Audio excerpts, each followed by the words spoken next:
the first time you, the viewers, have a direct role in this debate through YouTube. We'll be using those questions as we go through. The leaders will have up to a minute to answer the question, and where appropriate there may be a short rebuttal. I'll also direct follow-up questions, and we have a panel of senior journalists who will contribute. TVNZ's political editor, Guyan Espiner, from Marae and Te Karere, Shane Taurima, and Newstalk ZB's political editor, Barry Soper. But let's begin with each of our leaders, and welcome both of you here tonight, giving us your vision for New Zealand. The order was decided by a toss of the coin. Helen Clark. Thank you, Mark. My vision for New Zealand is to have our country the best place in the world to live in, to be born in, grow up in, raise our families in, grow old in. Not just because we have a very, very good standard of living, but also because we care about our people. And that's important to me, that we not only offer all the opportunity in the world to our people, but also in the security of the world. My vision also sees New Zealand having a pristine environment. Being clean and green is very, very important to me. I want us to be seen as principled on the international stage. I know that these are challenging months and years ahead for New Zealand, but I believe with the right leadership, the kind of leadership I offer, that we can go ahead to a very, very strong future. Thank you. John Key, your vision for New Zealand. Thanks very much, Mark. I think New Zealand is an amazing country, but I believe we can do better. Much, much better. At the moment, our wages are low. Violent crime is rising. Record numbers of New Zealanders are leaving for overseas. We're in a recession. My vision for New Zealand is based on prosperity, security and opportunity. Prosperity so that we can enjoy higher wages, a better standard of living, not only in our working life, but into our retirement.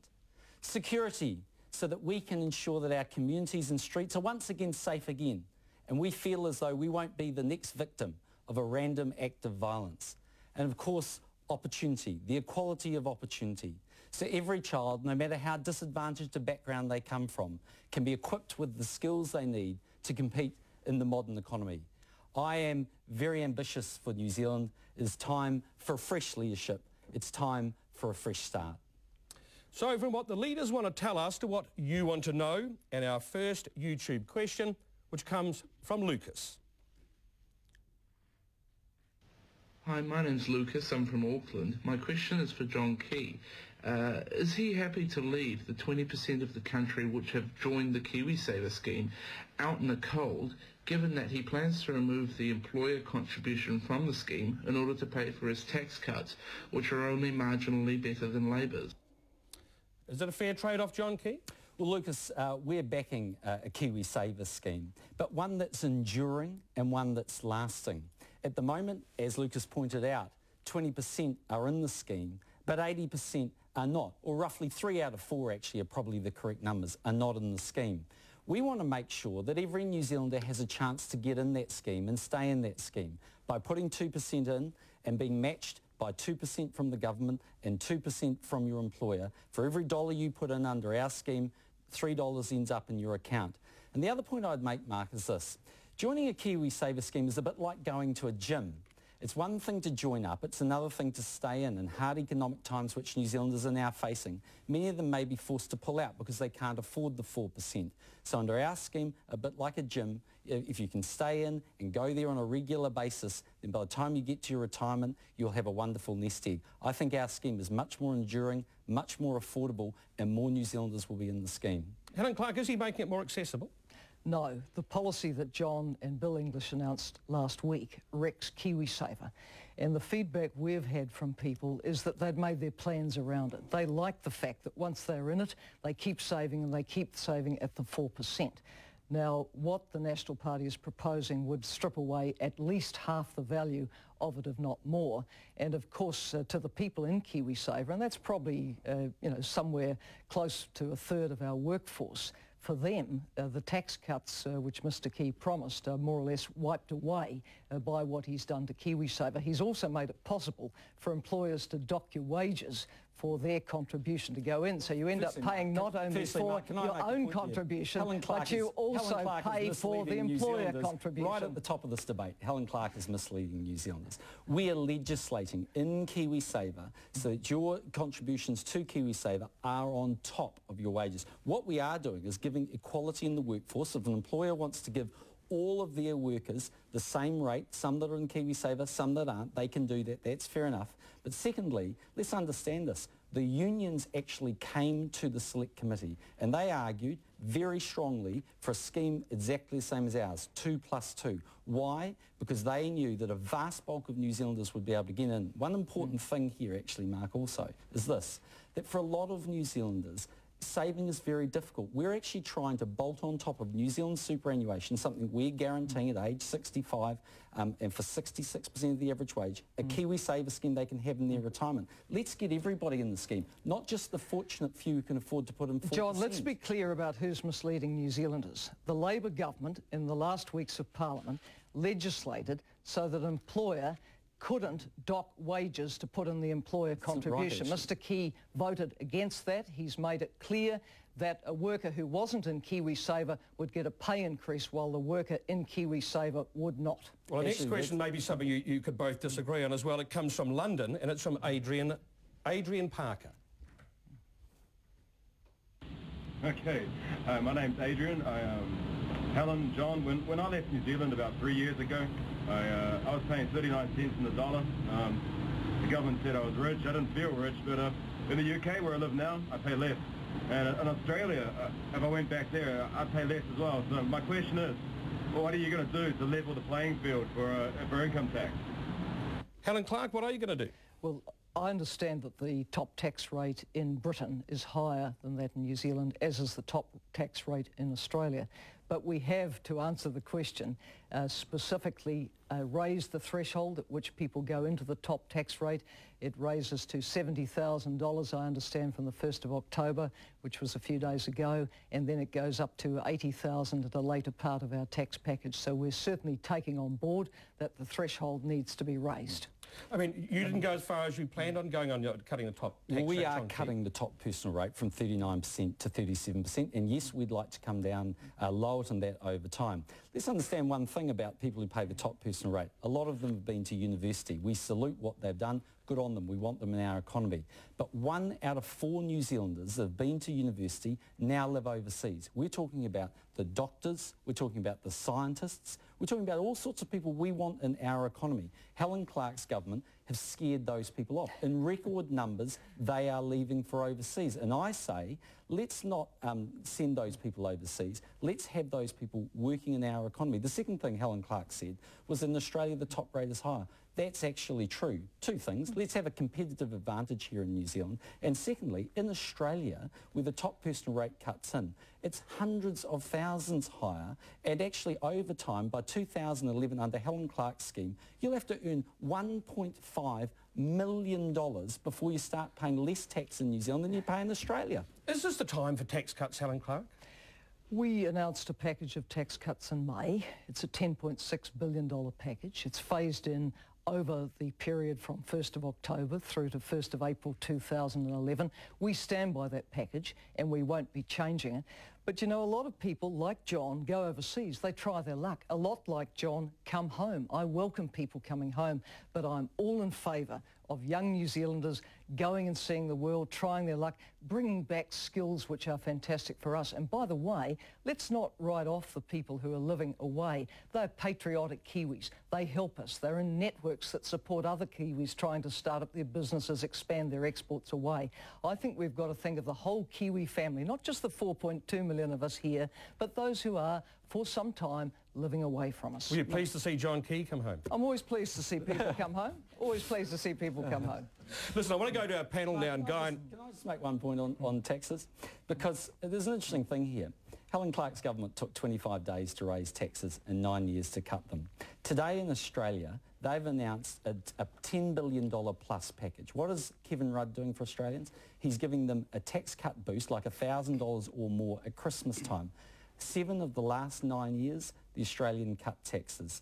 And in New Zealand, we've had to wait 9 years and 5 weeks out for an election. That's why Lucas isn't coming back from overseas, because he doesn't feel his wages and will you know, actually John, benefit him. if we'd cut taxes, imagine the state the government finances would be in now, as New Zealand, like the rest of the world, has to cope with the worst international financial crisis that we've ever been in. The National Party would have cut taxes and left us in a very, very difficult position, or they would have cut services. And I believe that deep down, Kiwis know if you want your public health system and your public education system and your super looked after, Labor will look after those things for you. We give you that commitment. Would we be talking tax cuts if it wasn't an election?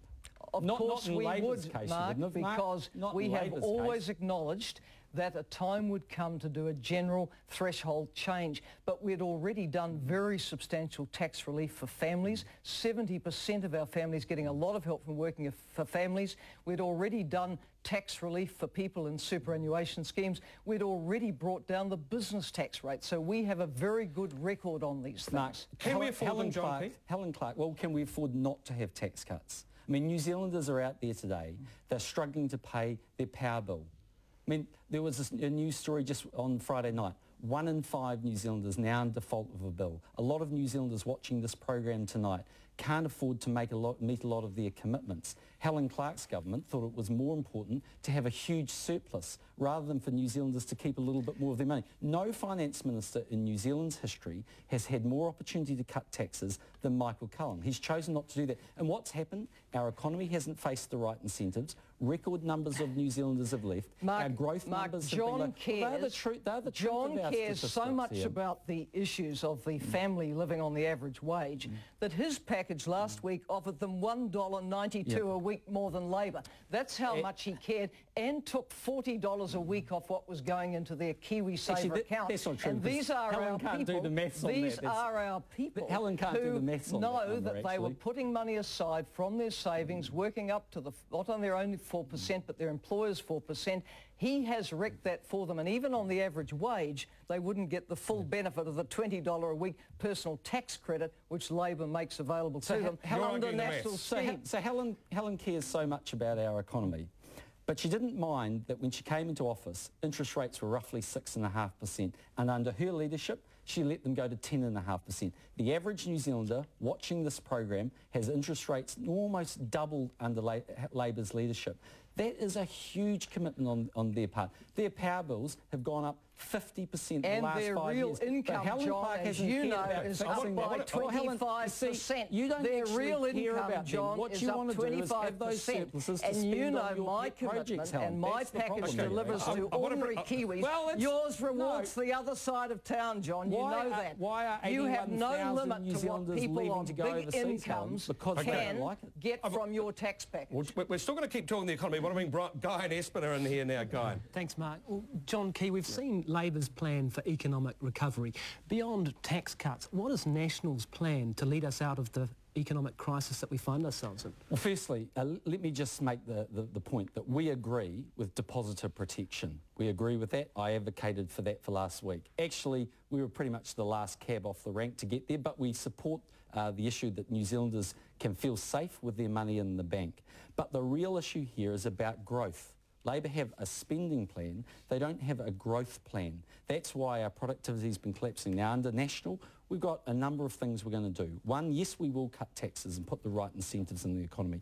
Yes, we will rein in the bureaucracy and the red tape that's absolutely strangling our economy. Yes, we will invest in infrastructure like ultra-fast broadband with fibre to the home. Yes, we will invest in those skills to get New Zealand going. There are an enormous number of initiatives that we're going to take. We'll have more initiatives to announce, but the most important thing here is you've got to get your fundamentals right. The reason why electricity prices have gone up 50%, the reason why interest rates have doubled under a Labor government is because inflation has been very high. And inflation has been high because the bottlenecks in our economy haven't been unclogged by a Labor government who haven't been focused on the job of economic growth. It's hard to believe that John can say this with a straight face, because under Labor, growth has averaged over 3%. We have been one of the top growing economies in the OECD. We have increased Kiwis' real income by around 25%. We have got unemployment down to record low levels for modern times. Will it stay there, Helen Clark? Well, why I announced at our launch on Sunday that we were prepared to do a number of things like invest much more heavily in skills training and education, why we're prepared to bring infrastructure projects forward is so that if there is further fallout from the international financial crisis on our economy, we are prepared to move with job-rich projects. That is very, very important. And I set out a plan, not a set of slogans, John, like yours. Well, I set out a plan that goes across the short term, the medium term, the long term, which runs across savings, infrastructure, exporting, sustainability, education and skills and innovation. John cared so much about innovation, he scrapped the R&D tax credit in his policy. Well, let's hear John Key. That's good. And while all of that has happened, our productivity's halved in New Zealand. Record numbers of New Zealanders have left. Let's get a few things right. Our economy is not growing at the rate it should do. When the books got opened on last Monday, we were greeted with a decade of deficits. And Helen Clark has gone out there spending money recklessly since then. No concern for what's going on. Her government could not stick with the sort of budget deficits that they're going to have in the future and the spending commitments. We're going to have to change, and we're going to have to grow much with productivity. We're going to have to actually back our people to do much better. Sounds like public spending nuts to me. You said you're going to have to cut. You're going to cut back on bureaucracy. That's right. Does that mean jobs will go under your watch if you were Prime Minister? The first thing it means is this, Mark. The bureaucracy under Helen Clark, those core people that give advice to the government, and I support what they do, the sheer number of them has gone from 26,000 to 36,000 in Wellington. Or put it another way... They're going to be sacked? Well, no, we're capping the bureaucracy at that level. We're not going to grow that anymore because our argument is it's far more important for that money to be going in frontline services. I want it going into doctors and nurses and midwives and medicines for New Zealanders, not in more bureaucrats. And yes, we do want to change. But when you say capped, what does that mean? You don't replace anyone who leaves? There'll be no cap, there'll be no increase from that 36,000. Some people will leave. Natural attrition is reasonably high. Look, But no one will get fired. I have managed very large businesses. I don't think he's giving that commitment. I've managed very large businesses. I know that if you just go in there and sack a certain amount of staff, that is very debilitating for an organisation. But there is a way of managing our way through this. We've got to take some of the pressure off New Zealand businesses. Today, but just ask you again, John, will anyone get fired? Well, we're going to go through line by line that expenditure. If it's something that our government doesn't want to follow... people get fired. Well, we want... Tell you what happened today. John. 322 people got fired today because our economy is inefficient. 322 people at Carter Hall Harvey lost their job because we haven't been managing our economy properly. They lost their jobs. They lost their jobs, and John. You know that. Well, let's come back to job losses. Real people lose their job. Real people lose their job. Being able to export timber at the moment, and the fact that the house building sector is slow. We're going to come back to these issues shortly. We'll be back with more on how all of this affects our back pockets after the break.